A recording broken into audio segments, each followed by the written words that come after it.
ಕಡಿಮೆ ವೆಚ್ಚದಲ್ಲಿ 25 ಪೇಜಿನ ಬೂಟಿಯನ್ನು ಹೇಗೆ ರಚನೆ ಮಾಡುವುದೆಂದು ಹೇಳಿಕೊಡ್ತೇನೆ. 3 ಇಂಚು ಸ್ಟೀಲ್ ಪೈಪನ್ನು 9 ಅಥವಾ 8 ಫೀಟ್ ಕಟ್ಟ ಮಾಡಬೇಕು.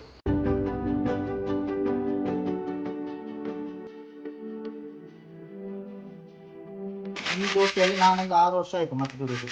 ಹೌದಾ? ಮನೆಯಲ್ಲಿ ತಯಾರಿಸುವುದು, ನಾವು ತಯಾರಿಸಿ. ಹಾಗಾದ್ರೆ ಈಗ ನಾವು ಸಹ ಮನೆಯಲ್ಲಿ ಮಾಡ್ಬೋದು. ಪ್ರತಿಯೊಬ್ಬರಿಗೆ ಮಾಡ್ಬೋದು, ಕೃಷಿಕರಿಗೆ, ಮದ್ದು ಬಿಡುವವರಿಗೆ ಅವರವರೇ ಮಾಡ್ಬೋದು ಖಂಡಿತವಾಗಿಯೂ. ನಾನೇನಂದ್ರೆ ನಾನು 10 ವರ್ಷದಿಂದ ಮದ್ದು ಬಿಡುವ ಕೆಲಸವನ್ನು ಮಾಡಿಕೊಂಡಿದ್ದೇನೆ. ಇದರಲ್ಲಿ ನಾನೊಂದು ಈ ದೋಟಿಯಲ್ಲಿ ಪ್ರಾರಂಭ ಮಾಡಿ 5 ವರ್ಷ ಆಯ್ತು. ಹತ್ತಿ ಕಷ್ಟ ಆಗುವಾಗ ಜಾರುವಾಗೆಲ್ಲ ಆಲೋಚನೆ ಮಾಡಿ ಇಂದ ಐಡಿಯಾ ಬಂತು ಏರಿಯಾ ಟೈಪ್ ದೋಟಿ ಮಾಡ್ಬೇಕಂತ. ನೀವೇ ಆಲೋಚನೆ ಮಾಡಿ. ನಮಸ್ತೆ ಎಲ್ಲರಿಗೂ, ಕೌಶಿ ಟಾಕ್ಸ್ ಚಾನಲ್ ನಮಸ್ತೆ. ವಿಷಯ ಏನಂದರೆ, ಕಡಿಮೆ ದರದಲ್ಲಿ ನಿಮಗೆ ಅಡಿಕೆಗೆ ಮದ್ದು ಬಿಡುವ ದೋಟಿ ಹೇಗೆ ಮಾಡೋದೆಂದು ಇಲ್ಲಿ ಒಬ್ಬರು ಇದ್ದಾರೆ. ಅವರು ನಮಗೆ ಹೇಳ್ಕೊಡ್ತಾರೆ ಹೇಗೆ ಅಂತ. ಅವರು ಸಂಪೂರ್ಣ ಮಾಹಿತಿ ನಿಮಗೆ ಮೊದಲಿಂದ ಕೊನೆಯವರೆಗೆ ಹೇಳಿಕೊಡ್ತಾರೆ. ಅದು ಹೇಗೆ ಅಂತ ನೀವೇ ನೋಡಿ. ಹಲೋ, ನಮಸ್ತೆ. ನನ್ನ ಹೆಸರು ದಯಾನಂದ, ಎಡಮಂಗಲ ಗ್ರಾಮ, ನಾಲ್ಕುರಗೆ ಹತ್ರ ಮನೆ. ನಾನಿವತ್ತು ಕಡಿಮೆ ವೆಚ್ಚದಲ್ಲಿ 25 ಪೇಜಿನ ದೋಟಿಯನ್ನು ಹೇಗೆ ರಚನೆ ಮಾಡುವುದೆಂದು ನಿಮಗೆ ಹೇಳಿಕೊಡ್ತೇನೆ. ಮೊದಲನೇದಾಗಿ ಬೇಕಾದ ವಸ್ತುಗಳು: 1/4 ಇಂಚಿನ ಸ್ಟೀಲ್ ಪೈಪು,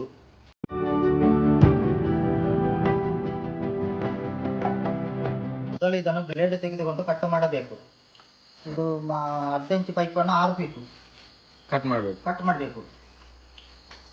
3 ಇಂಚು ಸ್ಟೀಲ್ ಪೈಪನ್ನು 9 ಅಥವಾ 8 ಫೀಟು ಕಟ್ ಮಾಡಬೇಕು. ನೀವು ಈ ಕಸುಬನ್ನು ಎಷ್ಟು ವರ್ಷದಿಂದ ಮಾಡ್ತಿದ್ದೀರಾ? ನನ್ನ ಉದ್ಯೋಗ ಅಡಿಕೆ ಗಿಡಗಳಿಗೆ ಮದ್ದು ಬಿಡುವುದು. ಈ ದೋಟಿಯಲ್ಲಿ ನಾನೊಂದು 6 ವರ್ಷ ಆಯಿತು ಮದ್ದು ಬಿಡುವುದು. ಹೌದಾ? ಮನೆಯಲ್ಲಿ ನಾವು ತಯಾರಿಸಿ ಅಂದರೆ 12 ಫೀಟ್ ಬರ್ತದೆ. ಅದರಲ್ಲಿ 8 ಫೀಟು 3 ಫೀಟ್ ವೇಸ್ಟ್ ಆಗ್ತದೆ. ಅದನ್ನು ಕಟ್ ಮಾಡಿದ್ದು ಅದಾದ ಬೇಕು. ಇದು ಫಸ್ಟಿಗೆ ಬರುತ್ತಲ್ಲ? ಹೌದು, ಫಸ್ಟಿಗೆ ಬರುದು. ಇದು ಅರ್ಧ ಇಂಚು ಅಲ್ವಾ? ಇದು 3/4 ಇಂಚು. ಇದು ಅರ್ಧ ಇಂಚು, ಇದು 3/4 ಇಂಚು, ಇದು 1 ಇಂಚು. ಇದೆಷ್ಟು ಬಿಟ್ಟು? ಅದು 6 ಫೀಟು. ಇದೆಷ್ಟು ಬಿಟ್ಟು? ಅದು 8 ಫೀಟು, 8 ಅಥವಾ 9 ಫೀಟು ಕಟ್ ಮಾಡಿದೆ. 6 8 14 ಆಯ್ತು. 14 ಫೀಟ್. ಇದೆಷ್ಟು? 14 ಇದು 10 ಫೀಟು. ಹಾಗಾದ್ರೆ ಟೋಟಲ್ 25 ಬರ್ತದೆ. ಇದರಲ್ಲಿ 25 ಫೀಟ್ ಬರ್ತದೆ. 25 ಫೀಟ್ ಅಂದ್ರೆ ಮೂರನ್ನು ಕಟ್ ಮಾಡಿದ್ದು ಅಲ್ವಾ? ಹೌದೌದು. ಈಗ 3 ರೀತಿಯ ಪೈಪನ್ನು ಕಟ್ ಮಾಡಿ ಆಯ್ತು. ನಂತರ ಇದನ್ನು ಫಿನಿಶಿಂಗ್ ಮಾಡಬೇಕು, ಕ್ಲೀನ್ ಮಾಡಬೇಕು ಹರದಲ್ಲಿ. ಅದು ಯಾಕೆ? ಇಲ್ಲದೆ ಅದರಲ್ಲಿ ವಾಸರೆ ಒಳಗೆ ಹೋಗ್ಲಿಕ್ಕೆ ಕಷ್ಟ ಆಗ್ತದೆ. ಇದು 1/2 ಇಂಚಿಯ ಪೈಪು ಮನೆಯಲ್ಲಿ ಉಪಯೋಗ ಮಾಡ್ತೇವೆ. ಪ್ರತಿಯೊಬ್ಬರ ಮನೆಯಲ್ಲಿ ಇರ್ತದೆ. ಅದನ್ನು ಈ 1/2 ಇಂಚಿನ ಪೈಪ್ನ ಒಳಗೆ ನುಗ್ಗಿಸಬೇಕು. ಅದಕ್ಕೆ ಗಮ್ ಹಾಕಬೇಕು. ಈ ಫಾಸ್ಟ್ ಗಮ್ಮನ್ನು ಇದಕ್ಕೆ ಹಾಕಬೇಕು ಸೈಡಿಗೆ. ಈ ಪೈಪನ್ನು 1/2 ಇಂಚಿನ ಪೈಪ್ನೊಳಗೆ ನುಗ್ಗಿಸಿ 3/4 ಇಂಚಿ ಪೈಪ್ನೊಳಗೆ ನುಗ್ಗಿಸಬೇಕು. ಇದನ್ನು ಜಾರಲು ಆಯಿಲ್ ಹಾಕಿಕೊಳ್ಬೇಕು.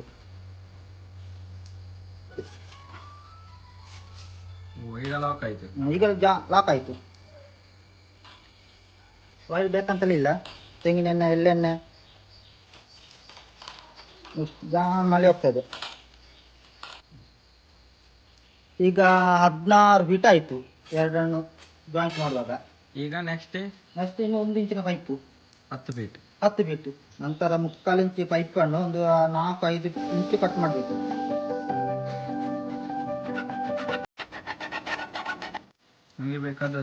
ನಮಗೆ ಬೇಕಾದಷ್ಟೇ. 3/4 ಇಂಚು ಪೈಪಿನ ಸ್ಟೀಲಿನ ಹೊರಗಡೆಯಿಂದ ಹೋಗ್ಬೇಕು, ಮತ್ತೆ 1 ಇಂಚಿನ ಸ್ಟೀಲ್ ಪೈಪಿನ ಒಳಗಡೆಯಿಂದ ಹೋಗ್ಬೇಕು. ಅದಕ್ಕೆ ಮತ್ತೆ ಇದಕ್ಕೆ ಜಾಮ್ ಆಗಬೇಕು.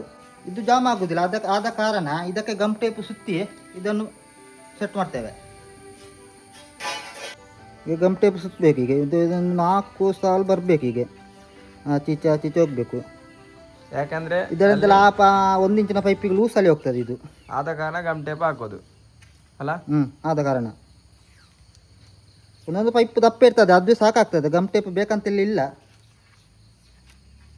3/4 ಇಂಚು ಪೈಪಿನ ಹೊರಗಡೆಯಿಂದ ಹಾಕೋದು. ಇದನ್ನು ತಯಾರು ಮಾಡಲು ಬೇಕಾದ ಅರ್ಧ ಗಂಟೆ ಮಾತ್ರ. ಅರ್ಧ ಗಂಟೆ ಕೂಡ ಬೇಡ. 25 ಫೀಟಿನ ದೋಟಿ ರೆಡಿ ಆಯಿತು. ದೋಟಿ ಅಡಿಯೋದಷ್ಟೇ, ಪೈಪೆಲ್ಲ ಹಾಕ್ಬೇಕಷ್ಟೇ ಇನ್ನು. ಅದು ಯಾಕೆ ಆ ಥರ ಪೈಪ್ ಕಟ್ ಮಾಡೋದು? ಒಳಗೆ ಪೈಪ್ ಒಳಗೆ ಹೋಗದಾಗೆ ಆ ಥರ ಆ ಥರ ಹೋಗದಾಗೆ ಕಟ್ ಮಾಡಬೇಕು. ಹೌದೌದು. ಅಲ್ಲಿ 3/4 ಇಂಚು ಪೈಪ್ ಒಳಗೆ ಹೋದ್ರೆ ಹಾಂ. ಮತ್ತೆ ತೆಗಿಲಿಕ್ಕೆ ಕಷ್ಟ ಆಗ್ತದೆ. ಓ, ಹಾಗೆ ಆ ಥರ ಕಟ್ ಮಾಡಿ ಮಾಡಿ ಅದನ್ನು ಅದಕ್ಕೆ ಫಾಸ್ಟ್ ಗಮ್ಮಲ್ಲಿ ಹಾಕ್ಲಿಕ್ಕೆ ಉಂಟು. ಹಾಂ. ನೋಡಿ, ಇದನ್ನು ಹೀಗೆ ಮಾಡಿ ಇಲ್ಲಿಗೆ ಫಾಸ್ಟ್ ಗಮ್ಮಲ್ಲಿ ಹಾಕಬೇಕು. ಈ ಥರ ಜಾಯಿಂಟ್ ಮಾಡಬೇಕು. ಇದನ್ನು ಮಾತ್ರ ಡಬ್ಬಲಲ್ಲಿ ಹಾಕಬೇಕು. ಓ, ಎರಡು ಎರಡು ಎರಡು ಯಾಕೆ ಹಾಕೋದು? ಎರಡು ಹಾಕಿದ್ರೆ ನೋಡಿ, ಈಗ ತೋರಿಸ್ತೇನೆ. ಹ್ಞೂ. ಎರಡು ಹಾಕಿದ್ರೆ ಇದು ಒಳಗೆ ಹೋಗುದಿಲ್ಲ, ಇಲ್ಲಿಗೆ ಬಂದು ಜಾಮ್ ಆಗಿ ನಿಲ್ತದೆ. ಓ, ಹಾಗೆ. ಒಳಗೆ ಹೋದ್ರೆ ಮತ್ತೆ ತೆಗಿಲಿಕ್ಕೆ ತುಂಬಾ ಕಷ್ಟ ಆಗ್ತದೆ. ಓ, ಆದ ಕಾರಣ ಅದನ್ನು ನೀವು ಯೂಸ್ ಮಾಡಿದ್ದು. ಹಾಗಾದ್ರೆ ಈಗ ನಾವು ಸಹ ಮನೆಯಲ್ಲಿ ಮಾಡ್ಬೋದು. ಪ್ರತಿಯೊಬ್ಬರಿಗೆ ಮಾಡ್ಬೋದು, ಕೃಷಿಕರಿಗೆ, ತೋಟಕ್ಕೆ ಮದ್ದು ಬಿಡುವವರಿಗೆ, ಅವರವರೇ ಮಾಡ್ಬೋದು ಖಂಡಿತವಾಗ್ಲೂ. ನಂತರ ಇಲ್ಲಿ ಸ್ವಲ್ಪ ಹೋಲ್ಸ್ ಮಾಡಬೇಕು. ಅದು ಯಾಕಂತ ಕೊನೆಗೆ ಹೇಳ್ತೇನೆ. ನಂತರ ಈ ಪೈಪನ್ನು ಅದರ ಒಳಗೆ ನುಗ್ಗಿಸಬೇಕು. ನೋಡಿ, ಇದರಲ್ಲಿ ಇದೊಂದು ಬರ್ತದೆ ಗೇಟ್ ವಾಲ್. ಇದು ಇದಕ್ಕೆ ಜಾಯಿಂಟ್ ಮಾಡಲಿಕ್ಕೆ ಇಷ್ಟು ಬರ್ತದೆ. ಇದು ಈ ಪೈಪಿನ ಜಾಯಿಂಟ್. ಮತ್ತು ಇಲ್ಲಿಗೆ ಬೇಕಾದರೂ ನಿಮ್ಮ ಗುಬ್ಬಿ ಕೂಡ ಹಾಕಲಿಕ್ಕೆ ಆಗ್ತದೆ. ಮದ್ದು ಸಿಂಪಡಣೆ ಮಾಡುವ ಗುಬ್ಬಿ ಈ ಪೈಪಿಗೆ ಶೂಟ್ ಆಗ್ತದೆ, ಅಂಗಡಿಯಲ್ಲಿ ಸಿಗ್ತದೆ ನಿಮಗೆ. 26-27 ಫೀಟ್ ಉಂಟು. ಪೈಪನ್ನು ಹಾಂ, ಸ್ಟೀಲ್ ಪೈಪಿನೊಳಗೆ ನುಗ್ಗಿಸಬೇಕು.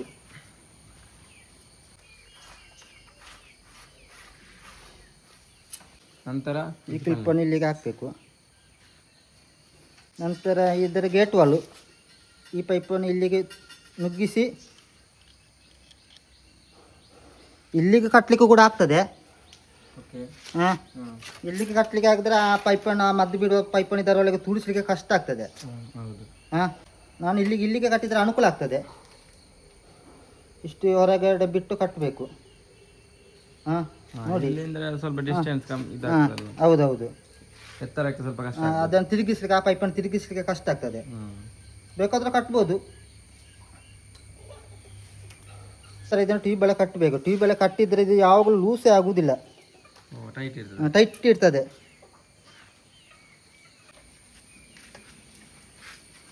ಸ್ವಲ್ಪ ಹೊರಗೆ ಬರಬೇಕಿಲ್ಲ, ಅದರ ಪೈಪನ್ನು ನುಗ್ಗಿಸ್ಲಿಕ್ಕೆ ಕಷ್ಟ ಆಗ್ತದೆ. ನಾನು 10 ವರ್ಷದಿಂದ ಮದ್ದು ಬಿಡುವ ಕೆಲಸವನ್ನು ಮಾಡಿಕೊಂಡಿದ್ದೇನೆ. ಹಾಗೆ ಇದರಲ್ಲಿ ನಾನೊಂದು ಈ ದೋಟಿಯಲ್ಲಿ ಪ್ರಾರಂಭ ಮಾಡಿ 5 ವರ್ಷ ಆಯಿತು. ಅದು ಹೇಗೆ ತುಂಬಾ ಅನುಕೂಲ ಆಗ್ತದೆ.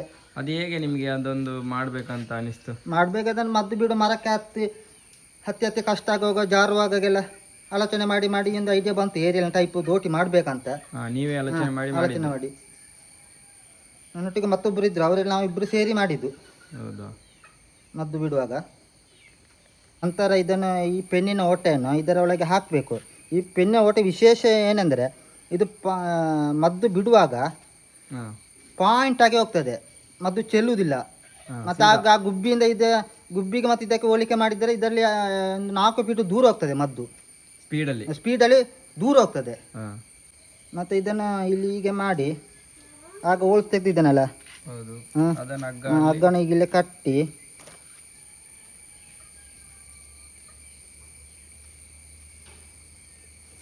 ಈ ಥರ ಲಾಕ್ ಮಾಡಿ ಮತ್ತು ಇದನ್ನು ಕಟ್ಟಬೇಕು. ಇಲ್ಲದ್ರೆ ಇದನ್ನು ಮಡಿಚುವಾಗೆಲ್ಲ ಇದು ಮುಂದೆ ಬರ್ತದೆ. ಇದು ಕಟ್ಟಿದ್ರೆ ಮುಂದೆ ಬರುವುದಿಲ್ಲ ಯಾವ ಕಾರಣಕ್ಕೂ. ಈ ಹಗ್ಗ ಮುಂದೆ ಬರಲಿಕ್ಕೆ ಬಿಡುವುದಿಲ್ಲ. ಹೀಗೆ ಮಾಡಿ ಈಗ ಹಾಕಬೇಕು, ಲಾಕ್ ಆಗ್ತದೆ. ಲಾಕ್ ಆಯ್ತು. ಈಗ 25 ಫೀಟ್ನ ದೊಡ್ಡ ರೆಡಿ ಆಯಿತು. ಈಗ ಮದ್ದು ಬಿಡೋದೆ, ಇನ್ನು ಮದ್ದು ಬಿಡಲಿಕ್ಕೆ ರೆಡಿ ಆಯಿತು ಇದು ಪೈಪು. ಮತ್ತು ಇದರ ತೂಕ ಒಂದು 600 ಏನುಂಟು, ತೂಕ ಮಾಡಿ ತೋರಿಸ್ತೇವೆ. ಈ ಪೈಪು ಸ್ಟೀಲ್ ಪೈಪು ತೆಗೆಯುವಾಗ ಹಗುರದ ಪೈಪು ತಗೊಳ್ಬೇಕು. ದಪ್ಪದ ಪೈಪು ತಗೊಳ್ಳಿದ್ರೆ ಭಾರ ಆಗ್ತದೆ. ಕಮ್ಮಿ ತೂಕದ ಮದ್ದು ಬಿಡುವ ದೋಟಿ. ಇದರ ಒಟ್ಟು ಈ ಸ್ಟೀಲ್ ಪೈಪಿಗೆ 1,000 ಆಗ್ತದೆ. ಮತ್ತು ಈ ಪೈಪಿಗೆ ಇದಕ್ಕೆ ಗೇಟ್ ಒಳಗೆಲ್ಲ ಸೇರಿ 600-700 ರೂಪಾಯಿ ಸಿಗ್ತದೆ ಅಂಗಡಿಯಲ್ಲಿ. ಒಟ್ಟು 1,800 ಒಳಗೆ ಎಲ್ಲ ಆಗ್ತದೆ 25 ಫೀಟ್ನ ದೋಟಿ, ಎಕ್ಸೆಲ್ ಬೇಡು ಮತ್ತು ಪೈಪು. ಮತ್ತು ಇದೆಲ್ಲ ಅಂಗಡಿಯಲ್ಲಿ ಸಿಗ್ತದೆಲ್ಲ. ನೋಡಿ, 600 ಇರುವುದು. ಇನ್ನು ಇದರಲ್ಲಿ ಮದ್ದು ಬಿಡುವುದು ಹೇಗೆ ಅಂತ ತೋರಿಸ್ತೇನೆ ಇಂದು, ಮರಕ್ಕೆ ಹತ್ತಿ. ಮತ್ತು ಮದ್ದು ಬಿಡುವಾಗ ಈ ಪೈಪನ್ನು ಇಲ್ಲಿಗೆ ಹಾಕಿ ಇದನ್ನು ತಿರುಗಿಸ್ಲಿಕ್ಕೆ ತಿರುಗಿಸಿದ್ರೆ ಆಗ್ತದೆ.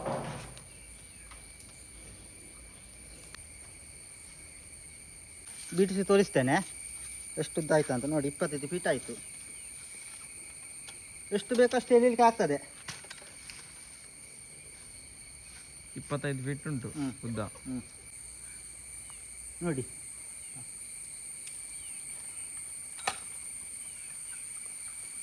ಈ ಕೆಲವರಿಗೆ ಒಂದು ಡೌಟ್ ಉಂಟು, ಏನಂದ್ರೆ ಈಗ ಕರೆಂಟ್ ಲೈನ್ ಟಚ್ ಆದ್ರೆ ಶಾಕ್ ಹೊಡಿತದೆ ಅಂತ. ಹೌದು ಹೌದು. ಅದಕ್ಕೇನಾದ್ರು ಅದಕ್ಕೇನಾದರೆ ವಾಹನದ ಗಾಡಿಗಳ ಟ್ಯೂಬ್ ಬರ್ತದಲ್ಲ, ಅದನ್ನು ಕಟ್ಟು ಮಾಡಿ ಇದನ್ನಕ್ಕೆ ಸುಂದಿದ್ರೆ ಆಯ್ತು. ಅಲ್ಲಿ ತನಕ ಕರೆಂಟ್ ಶಾಕ್ ಹೊಡೆಯುವುದಿಲ್ಲ. ಅದರಲ್ಲಿ ಕರೆಂಟ್ ಶಾಕ್ ಹೊಡೆಯುವುದಿಲ್ಲ ಟ್ಯೂಬಲ್ಲಿ.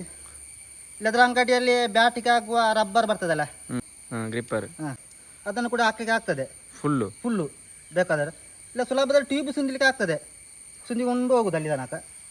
ಈ ದೋಟಿ ಕಟ್ಟುವಾಗ ಸುಮಾರು ಒಂದು 10-12 ಫೀಟ್ ಬಿಟ್ಟು ಸೊಂಟಕ್ಕೆ ಕಟ್ಟಿರಬೇಕು. ಹತ್ತಿರ ಕಟ್ಟ ಉಂಟಲ್ಲ, ಅದನ್ನು ಬಿಡಿಸಲಿಕ್ಕೆ ಆಗುವುದಿಲ್ಲ ದೋಟಿಯನ್ನು.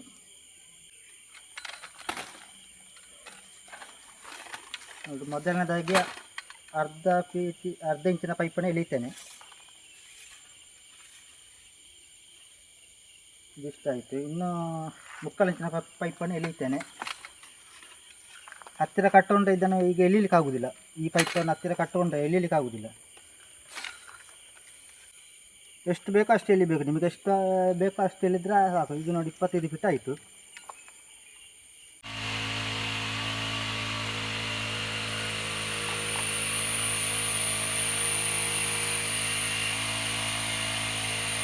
ನಮ್ಮ ಹಿಂದೆ ಎಷ್ಟು